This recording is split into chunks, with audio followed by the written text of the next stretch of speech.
Hello students, मैं सरता sir आप सभी का बहुत बहुत स्वागत। हेलो तो स्टूडेंट्स, आज के इस वीडियो में हम अर्धवार्षिक परीक्षा 2022-23 कक्षा 9वीं विषय गणित का ये हमारा तीसरा वीडियो है। पहले वीडियो में हमने इसके जो 1 अंक वाले प्रश्न है उसका सॉल्यूशन हमने प्रोवाइड करा दिया, जिसकी लिंक हमने डिस्क्रिप्शन पर हम दे रहे हैं। पार्ट 1 है।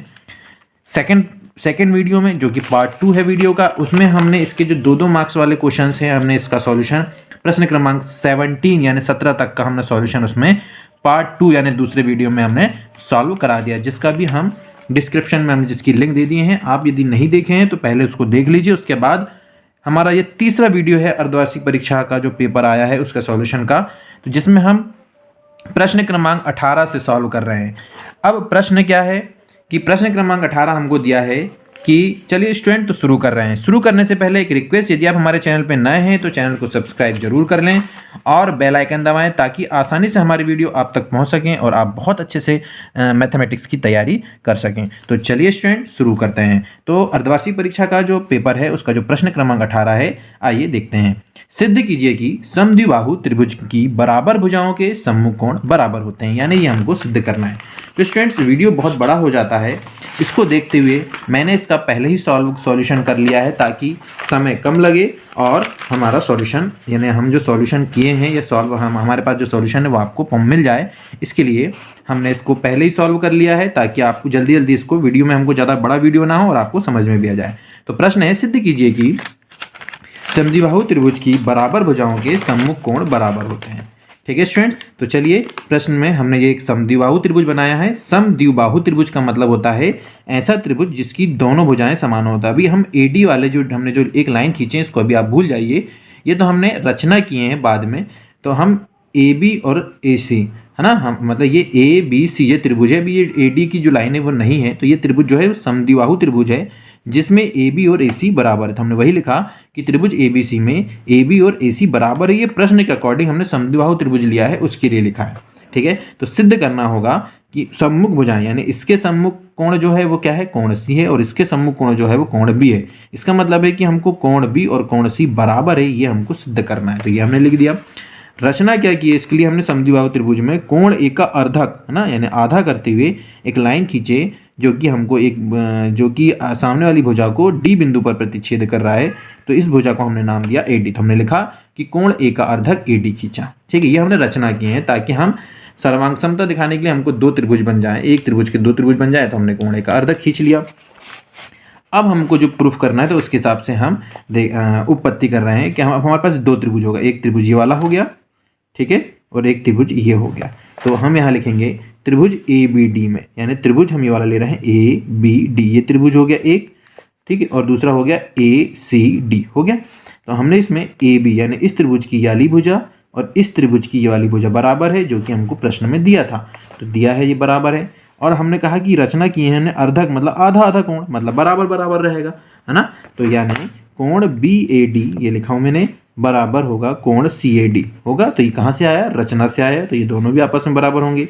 और इस त्रिभुज में ए डी है और इस त्रिभुज में भी ये भुजा, दोनों त्रिभुज में ये भुजा आ रही है, मतलब ये दोनों कौन सी भुजा है, उभयनिष्ठ भुजा है। तो हमने लिखा ए डी बराबर ए डी जो कि क्या है, दोनों त्रिभुज में आ रही है जो कि उभयनिष्ठ भुजा है। इसका मतलब है कि भुजा, कोण और भुजा हमको ये 2-3 चीज मिल गई जो कि बराबर है। अर्थात हम ये कह सकते हैं कि जब कोई 2 त्रिभुज में हमको 3 कंडीशन मिल जाती है, जैसे कि हमें जब भुजा कोण भुजा की कंडीशन मिली, तो हम बोलेंगे कि भुजा कोण भुजा सर्वांग समता से ये जो दोनों त्रिभुज हैं वो सर्वांग सम सिद्ध हो गए। तो हम बोलेंगे इसलिए कोण ए बी डी सर्वांग सम है त्रिभुज ए सी डी के, है ना। त्रिभुज ए बी डी सर्वांग सम है त्रिभुज ए सी डी के। ठीक है स्टूडेंट, अब जब कोई भी 2 त्रिभुज सर्वांग सम होते हैं तो उनके संगत कोण आपस में बराबर होते हैं। तो इस त्रिभुज का जो कोण बी है इसके संगत इस त्रिभुज का क्या आ रहा है, कोण सी है। तो इसलिए हम कह सकते हैं कि जब दोनों त्रिभुज सर्वांग सम हैं तो ये संगत कोण आपस में बराबर होंगे। तो हमने लिखा कोण बी बराबर कोण सी, अतः ये हमको प्रूफ करना था, यानी ये प्रूफ हो गया। ठीक है, इस तरीके से ये हमारा सॉल्यूशन हो जाता है। अब इसी का जो अथवा प्रश्न है वो हमको दिया है आकृति ओ ए बराबर ओ बी ओ डी बराबर ओ सी, तो दर्शाइए कि त्रिभुज ए ओ डी सर्वांग सम है त्रिभुज बी ओ सी के। चलिए इसका भी सॉल्यूशन हमने कर लिए हैं ताकि कम समय लगे। ये है प्रश्न, ठीक है। आकृति ओ ए बराबर ओ बी है और ओ डी बराबर ओ सी है, दर्शाइए कि त्रिभुज ए ओ डी सर्वांग सम त्रिभुज बी ओ सी।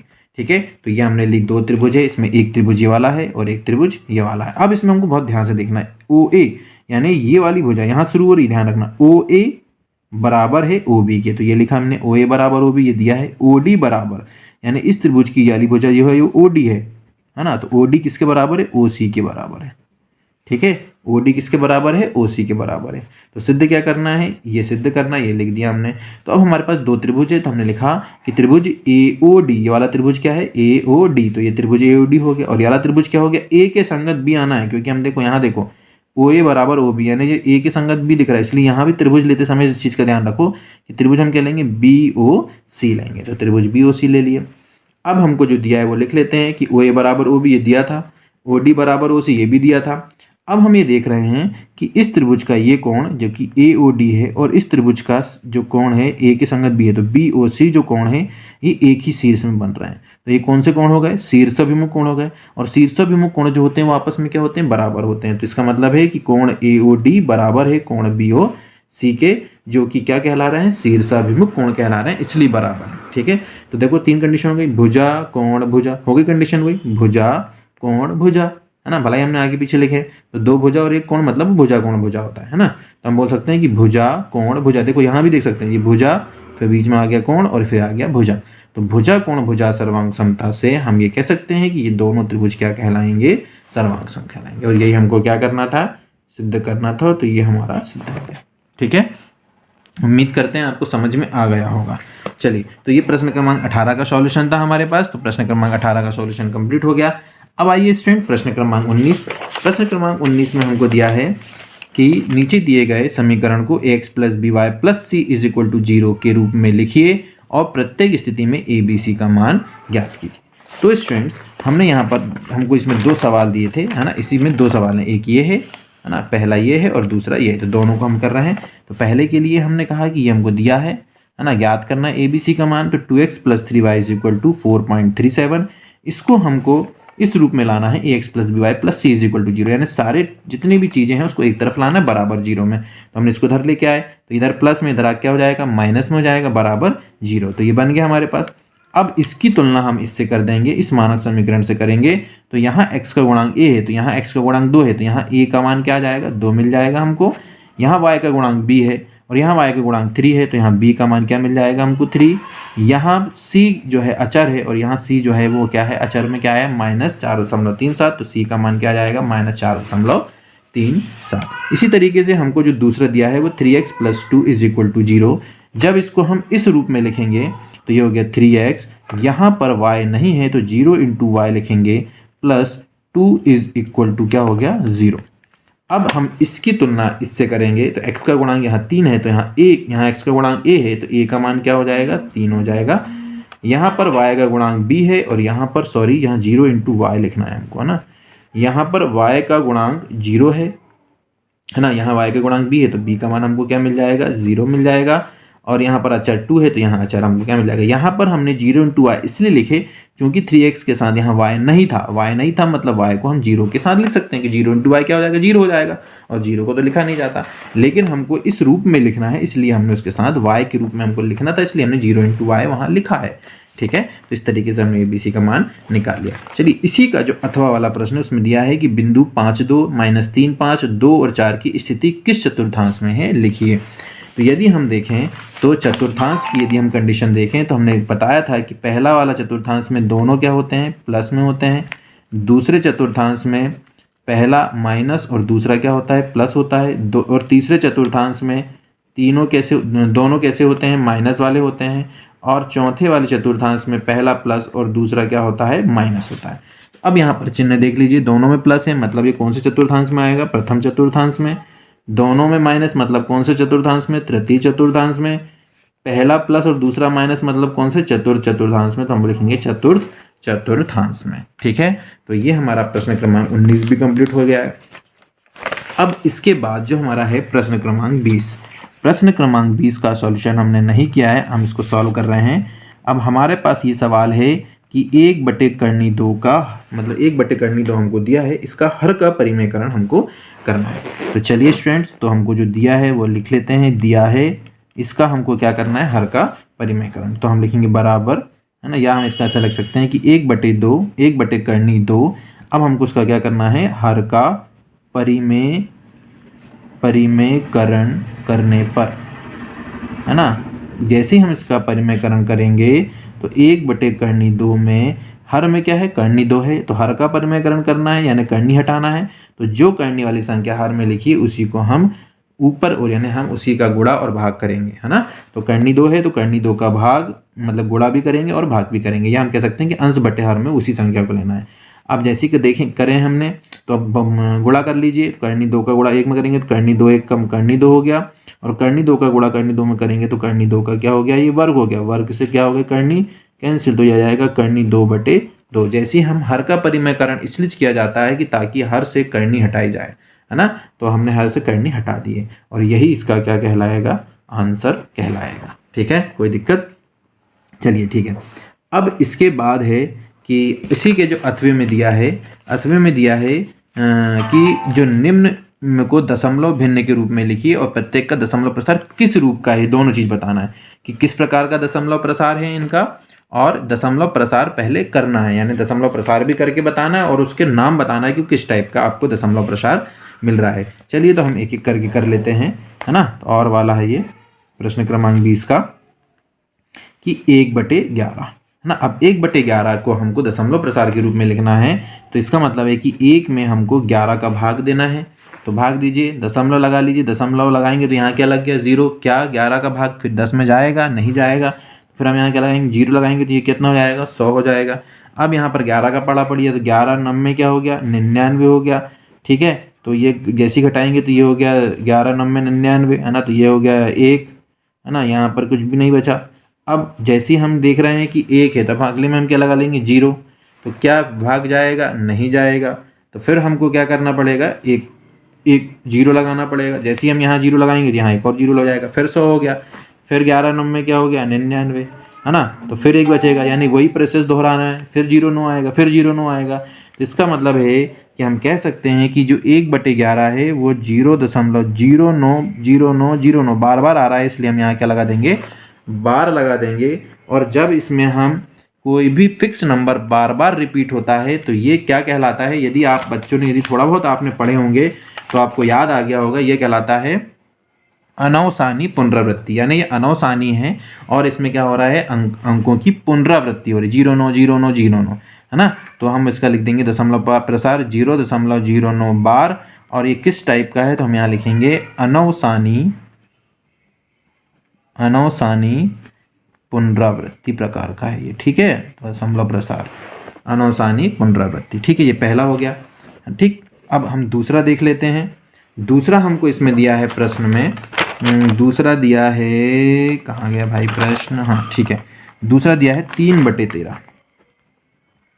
अब 3/13 दिया है, इसका मतलब है कि 3 में हमको 13 का भाग देना है, तो दशमलव लगाया तो हो गया 30, 13 तिया हो गया, सॉरी 13 दूनी हो गया 26, ठीक है, आ गया 4, फिर ये 0 लगा देंगे, फिर यहाँ पड़ा पड़ी 13 तिया 39, फिर हो गया ये 1, फिर 0 लगा लेंगे तो नहीं जाएगा, फिर लगाएंगे 0 तो ये हो गया 100, फिर 13 5 65, 13 6 78, 13 7 91, तो ये आ गया 7, ये आ गया 91, है ना। अब इसके बाद क्या हो जाएगा, इसमें आ गया 9, ठीक, फिर यहाँ पर क्या हो जाएगा, फिर 0 लग जाएगा, फिर 13 5 65, 13 6 78, 13 7 91, 13 6 78, ठीक है, फिर आ गया 12, है ना, फिर एक 0 लगा देंगे, फिर 13 का पहाड़ा पढ़िए, तो 13 का पहाड़ा यदि हम पढ़ेंगे कितने बार, 9 बार, तो 13 9 में कितना होता है, 117, 13 9 में 117, फिर 3 आ गया। जब 3 आ गया है तो सीधी सी बात है कि ये वाली प्रोसेस फिर से रिपीट होने वाली है, 3 आ गया है इसका मतलब है कि ये वाली प्रोसेस फिर से रिपीट होगी, है ना, 13 7, ठीक, यही रिपीट होने वाली, नहीं 13 9 में आया था, है ना, 13 9 में 117। अब यही प्रोसेस 0 लगाएंगे तो फिर यही प्रोसेस रिपीट होगी, इसका मतलब इसमें क्या लग जाएगा, बार, और जब बार लगता है तो मैंने अभी बताया कि जैसे ही बार लगा तो ये किस टाइप, कौन से प्रकार का कहलाता है, अनवसानी पुनरावृत्ति। तो हम यहाँ लिख सकते हैं कि ये जाएगा 0.230769 बार, और इसमें भी वही लिख देंगे हम, अनवसानी पुनरावृत्ति, ठीक है, इसी प्रकार का है। अब अगला जो आया है इसमें हमारे पास, अगला जो है वो है 36/100। अगला क्या है, तीसरा जो आया है वो हमारे पास है 36/100।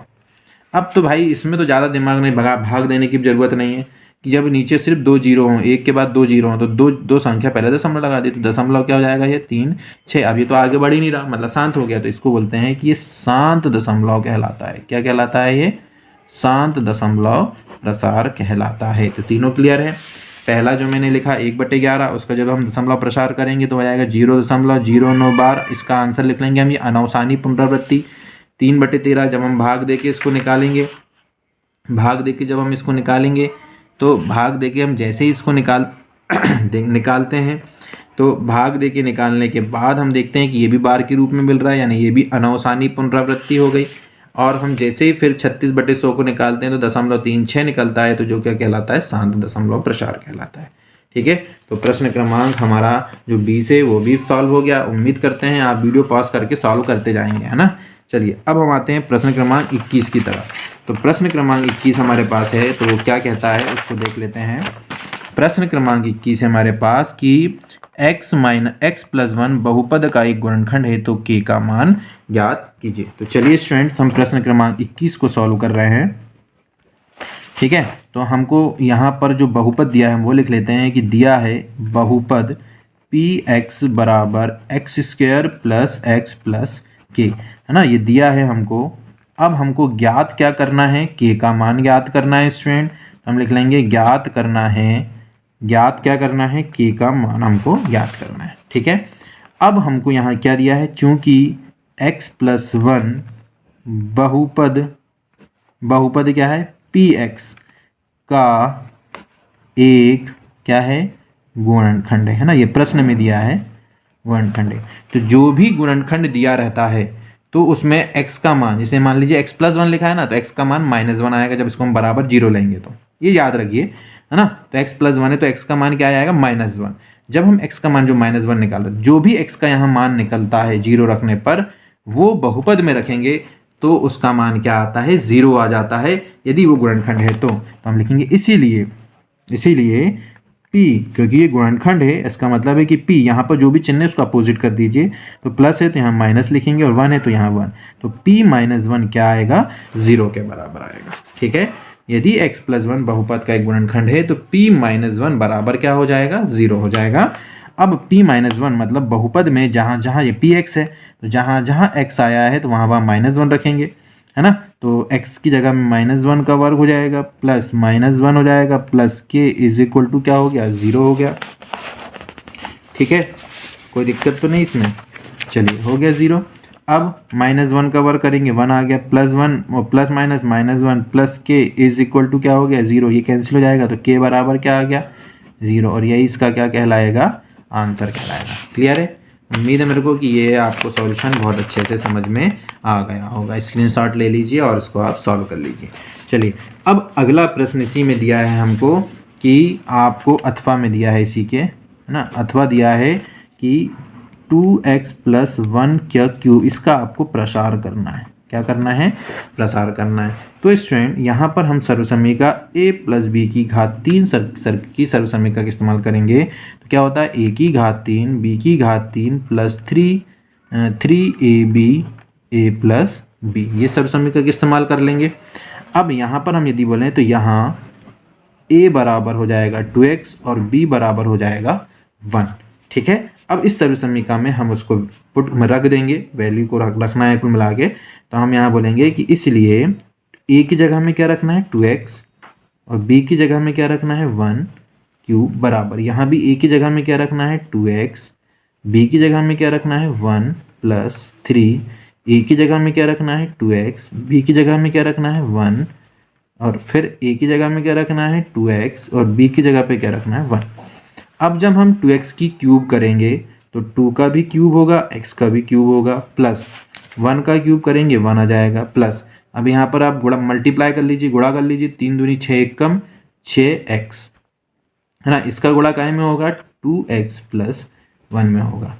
अब 2 की घात 3 जब हम करेंगे तो 2 की घात 3 मतलब 2 × 2 × 2 × 2 × 2, यानी 2 दूनी 4, 4 दूनी 8, तो ये हो जाएगा 8x की घात 3 धन 1 प्लस, अब ये 6x का गुणा अंदर करिए तो 6 दूनी हो गया 12, एक्स का गुणा एक्स में हुआ तो ये एक्स स्क्वायर हो गया, प्लस क्योंकि ये प्लस और ये भी प्लस तो प्लस आ गया, 6x का गुणा 1 में करेंगे तो ये आ गया 6x। ठीक है, तो और यही इसका क्या कहलाएगा, प्रसार कहलाएगा, और यही आंसर। ठीक है, तो उम्मीद है मेरे को ये भी आपको क्लियर समझ में आ गया होगा, इसमें किसी प्रकार की कोई दिक्कत नहीं होगी। ठीक है, तो चलिए स्टूडेंट्स, ये क्वेश्चन यहाँ पर समाप्त होता है। अब अगला जो प्रश्न दिया है इसमें हमको प्रश्न क्रमांक हमारे पास 22 है कि 0.3 ये बार है स्टूडेंट। ठीक है, 0.3 बार है ना, को P/Q के रूप में व्यक्त कीजिए। तो चलिए स्टूडेंट, P/Q के रूप में इसको व्यक्त कर लेते हैं। प्रश्न क्रमांक हमारे पास है 22। ठीक है, चलिए इसको हल कर रहे हैं हम। अब हल कर रहे हैं तो हम मान लेते हैं कि x बराबर 0.3 बार है ना। तो x बराबर ये हो जाएगा 0, इसको दे देते हैं 3 बार है तो इसको हम इसको ऐसा लिख सकते हैं 0.33333 डैश डैश डैश, ये होता है इसका मतलब बार लगा है ना। तो इसको देते हैं समीकरण नंबर 1।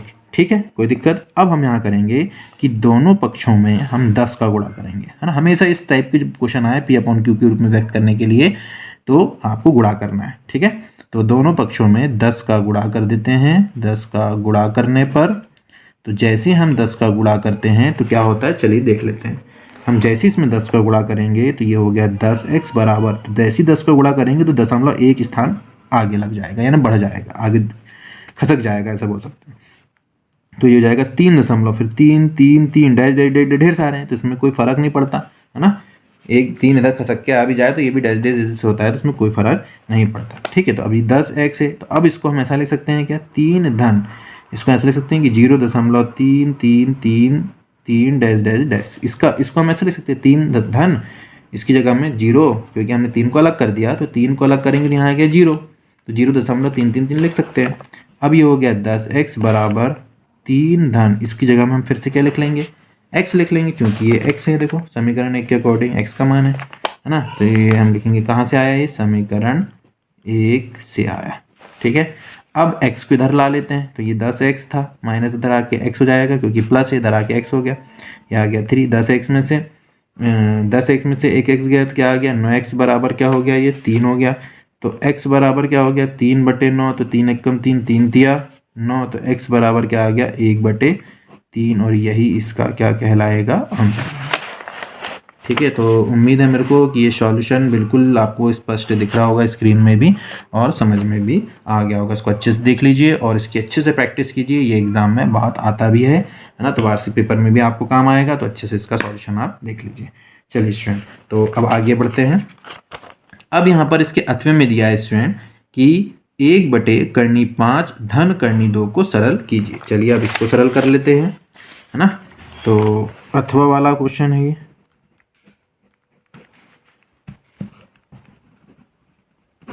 1/5 धन करनी 2।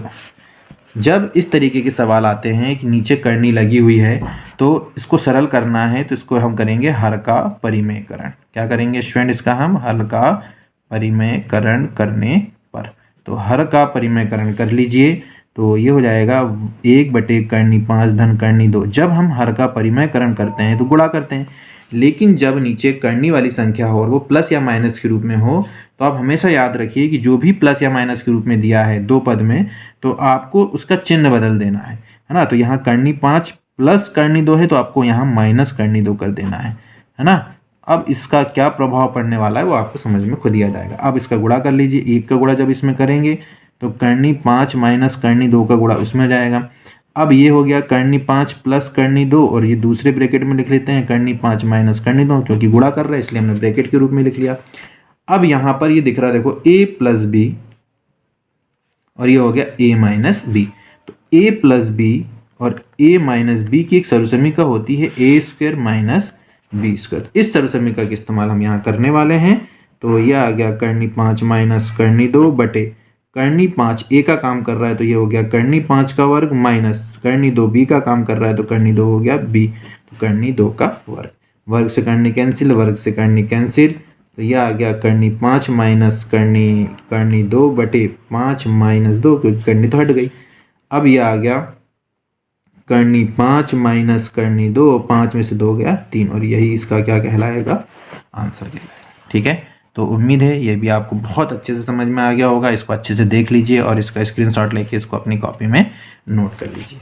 चलिए स्टूडेंट, और आखिरी प्रश्न की तरफ अब हम बढ़ रहे हैं और आखिरी प्रश्न हमारे पास है प्रश्न क्रमांक 23। चलिए, तो इसका सॉल्यूशन हमने कर लिया है क्योंकि ज़्यादा टाइम ना लगे, क्योंकि आप लोग नहीं तो फिर ज़्यादा बड़ा वीडियो होता है तो आप लोग बोर हो जाते हैं।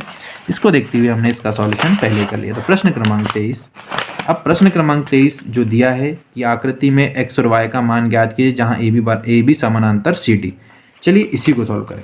तो प्रश्न क्रमांक 23 में दिया है, हमको आकृति दी गई है, यही आकृति हम प्रश्न में दी गई है, हमने बना ली है और उसमें दिया है कि ए बी समानांतर सी डी और ज्ञात क्या करना है हमको, x और y का मान, यानी x, y बराबर क्वेश्चन मार्क। तो आकृति में हमने इसमें नाम नहीं दिया था पी क्यू, तो हमने जो प्रतिच्छेदन रेखा है उसको हमने पी क्यू नाम दे दिया है ना। तो हमने लिखा कि पी क्यू जो है वो रेखा ए बी और सी डी दोनों को काट रही है, देखो चित्र में। तो वही लिखे हमने कि रेखा आकृति में पी क्यू रेखा ए बी और सी डी को काटती है। तो जैसे ये काट रही है तो ये दोनों जो है ये देखो एक ही शीर्ष में कोण बन रहे हैं, है ना, आमने सामने एक ही शीर्ष में बन रहे हैं कोण, इसको बोलते हैं शीर्ष समूह कोण। तो इसका मतलब है कि y बराबर क्या हो जाएगा, 130 अंश। तो मैंने वही लिखा y बराबर 130 अंश। जो क्यों लिखा हूँ मैंने, क्योंकि वो शीर्षाभिमुख कोण है और हमने पढ़ा है कि जो शीर्षाभिमुख कोण होते हैं वो आपस में बराबर होते हैं। तो इसको हमने समीकरण नंबर 1 दे दिया। अब हम चित्रानुसार देख रहे हैं कि ये जो प्रतिच्छेदन रेखा है उस रेखा पर इस रेखा के माध्यम से दो कोण बन रहे हैं और हमने पढ़े हैं कि एक ही रेखा में यदि कोई विभाजक रेखा आ जाए तो वो कितनी भी विभाजक रेखा यदि किसी एक रेखा में आती है एक ही बिंदु पर तो उनके सभी कोणों का योग 180 अंश होता है। तो वही लिखा मैंने चित्र अनुसार एक ही रेखा पर बने कोणों का योग क्या होना चाहिए, 180 अंश होता है। तो ये 50 है और ये x है, तो इन दोनों का योग क्या हो जाएगा, 180 अंश हो जाएगा। तो x बराबर 50 का मैंने पक्षांतर कर दिया, तो 180 माइनस 50, तो x बराबर क्या आ गया, 130 अंश। अर्थात हम ये कह सकते हैं कि x का मान भी क्या आ गया, 130 अंश। तो x का मान आ गया 130 अंश और y का मान आ गया 130 अंश। हमारा ये आंसर निकल गया x और y के, जो यही तो हमको निकालना था। ठीक है, अब इसका और वाला प्रश्न हमने भी इसका भी सॉल्यूशन आप कर दिए हैं, उसको भी ध्यान से देख सकते हैं आप। प्रश्न ये दिया है ना, आकृति में कोण पी क्यू आर बराबर कोण पी आर क्यू, तो सिद्ध कीजिए कि मान ज्ञात कीजिए, मतलब सिद्ध करना है आपको कि पी क्यू कोण पी क्यू एस बराबर कोण पी आर टी। चलिए इसी का हमने डायग्राम यहाँ बना दिए हैं, आप इसको बहुत ध्यान से देखिए कि ये दिया है हमको कोण पी क्यू आर बराबर कोण पी आर क्यू, ये दिया था। सिद्ध करना है पी आर एस बराबर पी आर टी, ये हमको सिद्ध करना है, तो ये हमने लिख लिए हैं। ठीक है, अब हम इस डायग्राम में यदि देखें तो ये एक रेखा पर, यदि इस रेखा को हम ये देखें तो ये रेखा इस रेखा पर दो कोण बना रही है, देखिए। तो इन दोनों कोणों का योग क्या होगा, एक ही रेखा पर बनने वाले समस्त कोणों का योग 180 अंश होता है, यानी इन दोनों कोणों का योग 180 अंश होगा। तो इस कोण को क्या बोलेंगे, पी क्यू एस। तो हम ये लिखे पी क्यू एस, कोण पी क्यू एस हो गया ये वाला, है ना, और ये वाला कोण को बोलेंगे पी क्यू आर बोल देते हैं। तो कोण पी क्यू आर, इन दोनों का योग क्या हो जाएगा, 180 अंश। तो इसको हमने लिखे 180 अंश, इसको दिया हमने समीकरण नंबर 1। अब हम यदि यहाँ देखें इस रेखा के माध्यम से इस रेखा पर बनने वाले ये दो कोण है, एक और एक, ये दो, इन दोनों का योग भी 180 अंश होगा। तो हमने इसको लिखा कोण पी आर क्यू, इधर आना, पी आर क्यू ये वाला हो गया, पी आर क्यू धन पी आर टी, ये लिखा का योग कितना हो जाएगा, 180 अंश। इसको दिया मैंने समीकरण नंबर 1, इसको दिया मैंने समीकरण नंबर 2। समीकरण 1 और 2 से देखो कि दोनों के राइट हैंड साइड बराबर, इसका मतलब लेफ्ट हैंड साइड भी आपस में बराबर हो जाएंगे। तो कोण पी क्यू एस धन कोण पी क्यू आर बराबर होगा कोण पी आर क्यू धन पी आर टी के। प्रश्न में दिया है, इसको मैंने जैसे कहते हैं ऐसा लिखा, प्रश्न में दिया है कि जो पी आर क्यू और पी क्यू आर ये दोनों कोण आपस में बराबर हैं। तो मैंने ये पी आर क्यू की जगह में पी क्यू आर लिख दिया, है ना, क्योंकि ये दोनों बराबर हैं तो इसकी जगह में ये आ सकता है, तो इसकी लिख दिया धन पी आर टी, जैसे का वैसे। अब ये दोनों देखो सेम सेम हो गया और बराबर लगा है, तो दोनों पक्ष में यदि सेम सेम कोई चीज़ आ जाए धन एक ही चिन्ह के साथ और बराबर है तो वो दोनों कैंसिल हो जाते हैं। तो ये इससे कैंसिल हो गया। अब बचा क्या यहाँ पर, कोण पी क्यू एस बराबर कोण पी आर टी, ये बचा, और यही तो हमको क्या करना था, सिद्ध करना था। तो इस तरीके से ये भी सिद्ध हो गया। तो ये स्क्रीन पे आपको दिख रहा होगा, है ना, दिख रहा है। चलिए, तो इस तरीके से प्रश्न क्रमांक 23 भी हमारा सॉल्व हो गया। तो स्टूडेंट्स, हम उम्मीद करते हैं कि आज के इस वीडियो के माध्यम से हमने प्रश्न क्रमांक 18 से लेकर प्रश्न क्रमांक 23 तक का सॉल्यूशन आपको प्रोवाइड कराया। समझाया, हमने बहुत अच्छा समझाने के प्रयास भी किया। उम्मीद करते हैं कि आपको ये वीडियो बहुत अच्छा लगा होगा। इस वीडियो के माध्यम से आपको सारे प्रश्न समझ में भी आए होंगे और इसकी हेल्प से आप बहुत अच्छे से इसको सॉल्व भी कर लेंगे। तो उम्मीद करते हैं कि आपको वीडियो अच्छा लगा होगा। वीडियो अच्छा लगे तो वीडियो को लाइक कीजिए, चैनल को सब्सक्राइब कीजिए और हमारे चैनल के साथ इसी तरीके से जुड़िए और अपने दोस्तों के साथ भी शेयर कीजिए, ताकि हमारे वीडियो के माध्यम से आपके दोस्त भी बहुत अच्छे से तैयारी कर सकें। तो चलिए आज की वीडियो को हम यही समाप्त करते हैं। फिर मिलेंगे नए वीडियो में नई जानकारी के साथ, नए टॉपिक के साथ। तब तक के लिए धन्यवाद।